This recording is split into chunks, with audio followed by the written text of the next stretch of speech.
तर आज आपण बघणार आहे भूतानचा राजा म्हणून ओळखणाऱ्या वेताळ तालमीचा इतिहास। अंदाजे 1867 मध्ये बांधलेल्या ह्या तालमीला ह्या वर्षी 158 वर्ष पूर्ण होतात। तालमीचं नाव वेताळ असं ठेवण्याचं कारण म्हणजे इथं 400 वर्षापूर्वीचं वेताळ देवाचं मंदिर आहे। वेताळ हा महादेवाचा एक गण आहे। आपण त्याला भूतानचा राजा वेताळ असं पण ओळखतो।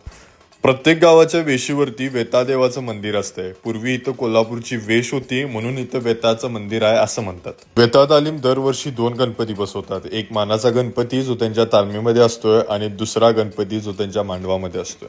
2006 मध्ये तालमीवरती गाणं काढायची संकल्पना वेताळ तालमीने सगळ्यात पहिल्यांदा कोल्हापुरात चालू केली। त्यावेळेचे कार्याध्यक्ष सागर भाऊ कोराणे यांच्या डोक्यात आलेली ही संकल्पना। वेताळ तालमीचं गाणं बी न्यूज वरती ऑन रिपीट लागायचं। यावर्षी विसर्जनात वेताळ तालीम काय नवीन घेऊन येणार आहे याची उत्सुकता प्रत्येक कोल्हापूरकराला लागलेली असते। फुटबॉल बद्दल बोलायचं झालं तर वेताळ तालमीने 2003 मध्ये फुटबॉल क्लबची स्थापना केली आणि 2023-24 मध्ये चांगली कामगिरी करत वेताळ तालीम ड गटातून 2 वर्षातच सुपर सिनियर टीम झाली। 400 वर्ष पूर्वीच्या मंदिराचा वारसा जपणाऱ्या ह्या तालमीचा इतिहास तुम्हाला कसा वाटला कमेंट करून नक्की सांगा।